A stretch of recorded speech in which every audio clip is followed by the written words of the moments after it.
Hello friends. आज मैं एक नए टॉपिक के साथ आपके सामने आई हूँ और ये टॉपिक बहुत ही इम्पॉर्टेंट मैं कहूँगी, क्योंकि इस समय ऑनलाइन काम भी ज़ोर शोर से चल रहा है और अब ऑफ़लाइन काम भी शुरू होने वाला है, यानी कि बच्चे भी हमारे विद्यालय में आने वाले हैं। कई ऑफिस के लोग भी हैं जो कि ऑफ़लाइन काम कर रहे हैं और साथ ही ऑनलाइन काम भी करना पड़ता है। तो ऐसे में हमारा दिमाग घूम जाता है कि हम क्या करें और क्या ना करें, कुछ रह ना जाए। इसके लिए हमें अपने दिमाग को शांत रखना और मन मस्तिष्क को तरोताज़ा रखना बहुत ज़रूरी है। तो इसके लिए हमें क्या करना होगा, हम अपनी डाइट में क्या शामिल करें, आज मैं इस वीडियो में यही शेयर कर रही हूँ। तो पूरा वीडियो ध्यान से देखिएगा। बहुत ही यूज़फुल, बहुत ही इम्पॉर्टेंट टिप्स हैं हमारे लाइफ में। जो कुछ भी हो रहा है या होने वाला है, इसको लेकर हम बहुत चिंतित रहते हैं। तो चिंता छोड़िए, अपने दिमाग को तरोताज़ा कीजिए। चलिए शुरू करते हैं अपना आज का वीडियो। इसके लिए सबसे अच्छा तरीका है कि हम अपने डाइट की शुरुआत एक हेल्दी नाश्ते से करें, और उस हेल्दी नाश्ते के लिए हमें कुछ प्रयास करने होंगे। इसके लिए मैं आपके सामने लाई हूँ स्प्राउट मेकिंग की रेसिपी। सबसे पहले मैंने चना दाल ली है और ये मूंग दाल ली है। दोनों को 1.5 मुट्ठी लिया है। 4 लोगों के हिसाब से बना रही हूँ। अब 1.5 मुट्ठी लेने के बाद मैंने 4 लोगों के हिसाब से 15-16 बादाम भी डाल दिए हैं, पर पर्सन 4 बादाम के हिसाब से। और लगभग 1 चम्मच मेथी दाना। मेथी दाना हमारी बॉडी में बैड कोलेस्ट्रॉल कम करता है और डायबिटिक लोगों के लिए तो ये बहुत ही अच्छा, कहना चाहिए, रामबाण है। सुबह इसका जो पानी पीते हैं खाली पेट, उनकी शुगर कंट्रोल रहती है। तो अंकुरित करते समय मेथी दाना को भी ज़रूर शामिल करें। आप इसके साथ और भी लेग्यूम्स ले सकते हैं, जैसे सोयाबीन ले सकते हैं। इनको लेने के पश्चात इन्हें धोना बहुत आवश्यक है, क्योंकि ये कुछ केमिकल्स इन पर डाले जाते हैं। फर्टिलाइज़र्स भी आजकल केमिकल बेस्ड हैं, तो इनका धोना बहुत ज़रूरी है। सभी को धो लेंगे। धोने का पानी हम एक बॉल में निकालते जाएंगे। ये मैं बॉल में क्यों निकाल रही हूँ, इसका भी एक टिप मैं आपको बता दूँ कि ये जो पानी है ये बहुत यूज़फुल होता है। दाल चावल का पानी हो या किसी भी लेग्यूम या किसी भी सीड का पानी है, वो पौधों के लिए बहुत अच्छा होता है। तो ये पानी हमें वेस्ट नहीं करना है। सभी चने और मूंग दाल और बादाम और मेथी को मैं 2-3 बार धो लेती हूँ। और उसके बाद अब आप इसे रात भर पानी में गलाने के लिए रख देंगे। मैंने सब में पानी ऊपर तक भर दिया है। अब ये रात भर गलेंगे। इसके बाद सुबह देखेंगे कि अब हमें आगे क्या करना है। चलिए सुबह मिलते हैं। A few moments later. अब सुबह क्या करना है, सबसे पहले मैं आपको स्प्राउट मेकर के बारे में बता देती हूँ। स्प्राउट मेकर जिसमें हम स्प्राउट्स बनाते हैं, इसमें मैंने जो लिया है, मेरा जो स्प्राउट मेकर है वो 2 ब्लॉक्स हैं इसमें, और एक नीचे जो बॉक्स है वो पानी रखने के लिए होता है। तो सबसे पहले इस नीचे वाले बॉक्स में हम पानी भर देंगे और इसके बाद स्प्राउट मेकर में ये जो भी हमने रात भर भिगोया हुआ था उसको रखेंगे। स्प्राउट मेकर में जब हम ये दाल, चने और मेथी ये सब रखेंगे तो हमें इनको पुनः वॉश करना है। एक बार जो पानी है हम उसी बोल में निकाल देंगे, जिस बोल में हमने रात में पानी निकाला था, क्योंकि अब ये पानी बहुत ही पौष्टिक हो चुका है। एक छन्नी की हेल्प से मैं ये पानी निकाल रही हूँ। ये मैंने मूंग दाल का निकाल दिया। अब इसे धो लेंगे। धोने के पश्चात इसको हम जो है स्प्राउट मेकर में रखेंगे। मूंग दाल बहुत ही न्यूट्रिशियस होती है, इसमें बहुत मात्रा में प्रोटीन होता है, और जब ये अंकुरित हो जाती है तो और ज़्यादा न्यूट्रिशियस हो जाती है। अब देखिए मैंने स्प्राउट मेकर में रखना शुरू कर दिया है। इस तरह आप भी स्प्राउट मेकर में इस तरह रखिएगा।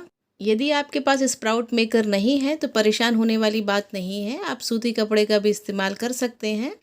बस सूती कपड़े को हाइजीनिक रखना बहुत आवश्यक है, क्योंकि जब भी स्प्राउट्स बनते हैं तो कुछ बैक्टीरियल एक्टिविटी भी वहाँ पर होती हैं और वो बैक्टीरिया हमको नुकसान कर सकते हैं। इसलिए मैं ये समझती हूँ कि यदि हम स्प्राउट मेकर में बनाएंगे तो ये बेस्ट रिज़ल्ट देगा हमें।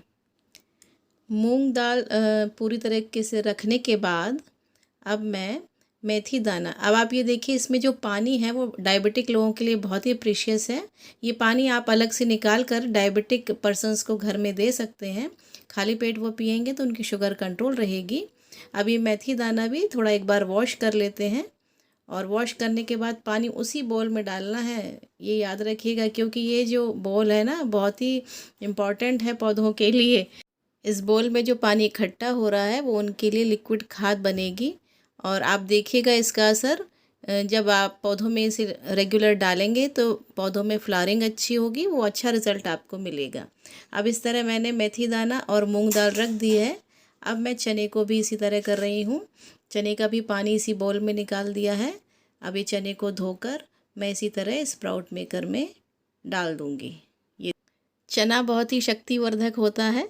आप सभी जानते हैं कि घोड़े को भी मेनली चना ही खिलाया जाता है, और हॉर्स पावर के बारे में भी आप सभी ने सुना होगा। किसी भी मशीन की जितनी ज़्यादा हॉर्स पावर होती है वो उतनी ही शक्तिशाली होती है। तो यदि हम चना अपनी डाइट में डेली यूज़ करेंगे तो निश्चित ही हमें भी काम करने के लिए शक्ति मिलेगी। अब ये बादाम का पानी भी, जो हमने रात भर भिगोए हुए थे बादाम, इनका पानी भी मैंने बाउल में डाल दिया है। ये बादाम निकाल लेते हैं। अब बादाम आँखों के लिए बहुत अच्छे होते हैं, और आजकल हमारा मेन काम मोबाइल और कंप्यूटर पे ही रह गया है, इसलिए हमें अपनी आँखों के स्वास्थ्य का भी ध्यान रखना ज़रूरी है। अब आप ये देखिए, ये पानी तैयार हो चुका है पौधों में डालने के लिए, और बहुत ही न्यूट्रिशियस पानी है ये पौधों के लिए। इससे हमें डेली पौधों के लिए पोषण और अपने लिए पोषण, दोनों के लिए पोषण मिल रहा है। तो इसको आप अपने रेगुलर एक्टिविटी में ज़रूर शामिल कीजिएगा। यहाँ पर एक बात ध्यान देनी होगी कि जब हम स्प्राउट मेकर यूज़ कर रहे हैं तो सबसे नीचे वाले ब्लॉक में तो हमें पानी भरना है। उससे ऊपर जो 2 ब्लॉक्स हैं, जिसमें मैंने एक में चने रखे हुए हैं, आप देखिएगा मैं कैसे रख रही हूँ। इसमें देखिए एक रेड नॉब है, इस रेड नॉब का हमें ध्यान रखना है। दूसरे ब्लॉक में भी आप देख सकते हैं कि ये देखिए ये रेड नॉब है, हमें इसका बहुत ध्यान रखना है। देखिए इसको कैसे पोजीशन देनी है। दोनों की रेड नॉब एक के ऊपर एक नहीं आनी देनी चाहिए। बस आप देखिए, उसकी उस साइड है और इसकी इस साइड है, इस तरह आपको रखना है। इसका पूरा ध्यान रखना है। इसके बाद इसको आप कवर कर दें और पूरे 24 घंटे के लिए आप इसे इसी तरह रहने दीजिए। The next day. Next day अब आप देख सकते हैं कि आप ये मूंग दाल कितनी अच्छी तरह अंकुरित हो चुकी है। दूसरे दिन सुबह का सीन है ये, जब हम स्प्राउट्स बनाने के लिए डाल चुके हैं। इसके बाद मैंने ये दूसरे दिन सुबह शूट किया है। आप देखिए कितने अच्छे स्प्राउट्स मूंग दाल में निकले हैं, और ये देखिए मेथी दाने में भी कितने अच्छे स्प्राउट्स निकले हैं। अब स्प्राउटेड जो भी अनाज है वो आपके लिए कितना बेनिफिशियल होने वाला है आप खुद ही समझ सकते हैं। इसी तरह आप देखिए कि जो चना मैंने डाला था 24 घंटे बाद उसमें भी अंकुरण हो गया है, छोटे छोटे से स्प्राउट्स निकल आए हैं। चने को थोड़ा टाइम लगता है मूंग दाल और मेथी दाने की अपेक्षा, इसलिए इसमें थोड़े छोटे से स्प्राउट निकले हैं। यदि आपको ज़्यादा लंबे स्प्राउट चाहिए तो आप इन्हें 2 दिन के लिए भी रख सकते हैं, और फिर मूंग दाल, मेथी दाना और चने एक साथ आप डेली सुबह खा सकते हैं। अब आगे की प्रोसेस देखते हैं। अब जो स्प्राउट्स बन चुके हैं उनको हमें धोना होगा, क्योंकि बैक्टीरियल एक्टिविटी के कारण थोड़ी सी कभी कभी स्मेल भी आ जाती है।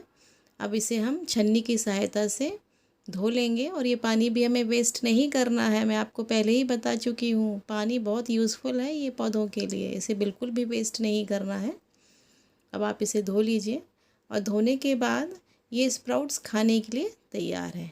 लेकिन आप इसे ऐसे ही खाएंगे तो शायद इतने टेस्टी ना लगे। यदि इसमें को हम एक चाट के तरीके से बनाकर खाएंगे तो ये हमें बहुत ही टेस्टी लगेगा। चाट इन द सेंस आप कह सकते हैं कि अंकुरित दालों की हम भेलपूरी भी हम उसे कह सकते हैं। इसमें अब आप अपनी इच्छा अनुसार प्याज, टमाटर, खीरा, थोड़ी सी हरी मिर्ची अपने स्वाद अनुसार, और यदि आप चाहें तो इसमें सेब के छोटे पीस और अनारदाने ये भी मिक्स कर लीजिए, और ऊपर से नींबू डालिए। फिर थोड़ा काला नमक, सफ़ेद नमक आपके स्वाद अनुसार, और काला भुना हुआ जीरा, इसको डालकर खाइए। फिर आप देखिए कितना टेस्टी ये लगता है और आपके स्वास्थ्य के लिए कितना बेनिफिशियल है। मैं जब यहाँ पर डिस्क्राइब कर रही हूँ तो ही मेरे मुंह में पानी आ रहा है। सोचिए जब बनकर तैयार होगा और आप इसे खाएंगे तो आपको कितना टेस्टी लगने वाला है। तो इसे ज़रूर ट्राई कीजिएगा, और दिमाग को तरोताज़ा रखने के लिए यदि ये मेरा आइडिया आपको अच्छा लगे तो इसे लाइक और शेयर ज़रूर कीजिएगा। फिर मिलूँगी आपसे नेक्स्ट वीडियो में, तब तक के लिए थैंक्स फॉर वॉचिंग।